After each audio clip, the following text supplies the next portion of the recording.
Selamat datang kembali. Nah, kali ini kita punya sumber yang menarik nih. Ini sebuah deskripsi buku dari katalog perpustakaan BP3 Curug. Kayaknya relevan banget buat banyak dari kita, terutama mungkin buat Anda yang perannya manajer ya, yang selalu dikejar-kejar waktu. Judulnya The Communication Problem Solver, Simple Tools and Techniques for Busy Managers. Kita coba yuk gali bareng intisarinya buat Anda. Buku ini kan ditulis Nanette Carroll ya, seorang pelatih manajemen. Dia janjiin solusi komunikasi yang praktis gitu.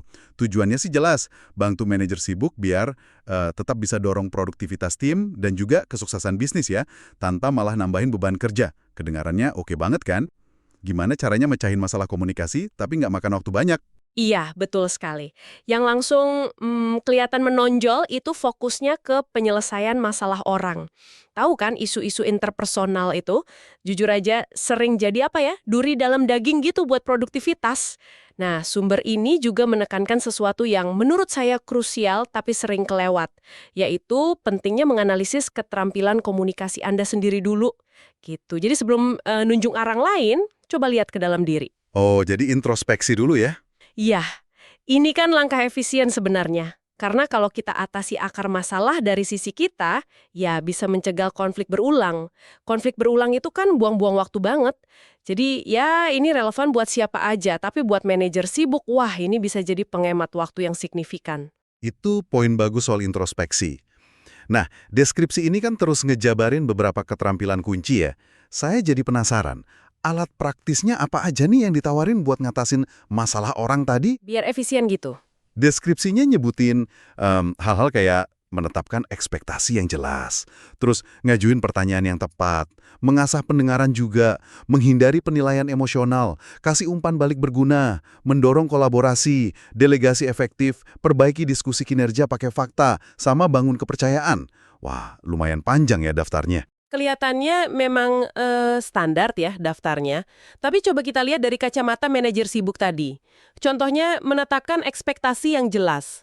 Mungkin rasanya kayak butuh waktu ekstra di awal ya kan, tapi sumber ini kayaknya menyiratkan ini tuh investasi gitu. Ekspektasi yang kabur itu hampir pasti ujung-ujungnya revisi, miskomunikasi, frustrasi. Nah, itu semua kan pemborosan waktu yang jauh lebih besar. Iya juga ya. Jadi kejelasan di depan itu ya kunci efisiensi. Masuk akal sih. Terus gimana dengan mengajukan pertanyaan yang mengungkap fakta penting sama mengasah keterampilan mendengarkan? Kalau lagi dikejar waktu, bukannya lebih cepat kasih instruksi aja? Nah, justru menurut logika sumber ini bisa jadi sebaliknya loh. Bertanya dengan tepat itu memastikan Anda dapat info yang benar dari awal.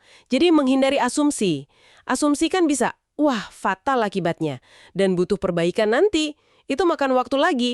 Utuh, nangkep nuansanya, bahkan yang nggak diomongin langsung. Buat manajer yang waktunya sempit, kemampuan nangkep inti masalah dengan cepat lewat dengerin aktif, itu bisa cegah salah paham. Salah paham yang butuh waktu lama buat dilurusin ya. Betul, bisa berhari-hari itu ngurusinnya. Saya juga tertarik nih sama penekanan penggunaan fakta yang dapat diamati dalam diskusi kinerja. Apa implikasinya buat efisiensi manajer? Wah, ini penting banget.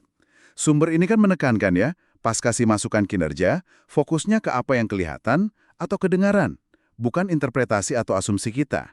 Misalnya bilang, Anda terlambat 15 menit 3 kali minggu ini. Itu kan fakta. Bukan bilang Anda kayaknya nggak peduli waktu gitu ya. Nah itu dia, yang kedua itu kan penilaian. Kalau pakai fakta, diskusinya jadi lebih objektif, mengurangi debat kusir yang emosional, yang nggak produktif. Jadinya, penyelesaian masalah bisa lebih cepat, lebih efektif. Ini hemat energi mental sama waktu Anda juga kan?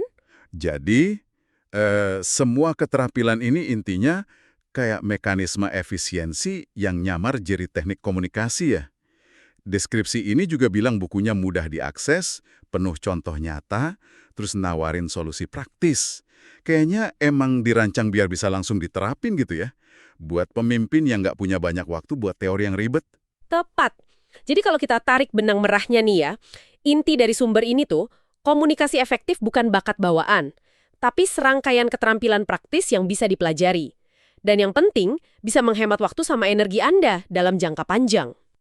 Jadi alat fundamental ya. Ya, ini bukan sekedar nice to have, tapi alat fundamental buat ningkatin efektivitas sama ngurangin gesekan di kantor. Kalau Anda kuasai ini, artinya Anda bisa capai hasil lebih baik dengan usaha yang lebih terarah. Oh ya, buku fisiknya sendiri kalau Anda mungkin tertarik itu ada kok di perpustakaan BP3 Curug. Menarik banget ya cara pandangnya. Komunikasi sebagai alat efisiensi. Oke, sebagai penutup nih. Ini ada satu pemikiran buat Anda renungkan ya, terinspirasi dari diskusi kita barusan. Sumber ini kan tadi sangat menekankan bertanya untuk mengungkap fakta, sama mengasah pendengaran. Nah, gimana kalau misalnya cuma seminggu ke depan aja deh, Anda secara sadar benar-benar fokus perbaiki dua aspek itu. Cuma dua itu aja dalam interaksi kerja Anda. Kira-kira perubahan konkret apa ya yang mungkin terjadi sama dinamika komunikasi Anda? Terutama mungkin dalam situasi yang biasanya paling uras waktu dan energi Anda. Coba direnungkan. Baik, terima kasih sudah menyimak ulasan sumber kita kali ini. Sampai jumpa lagi.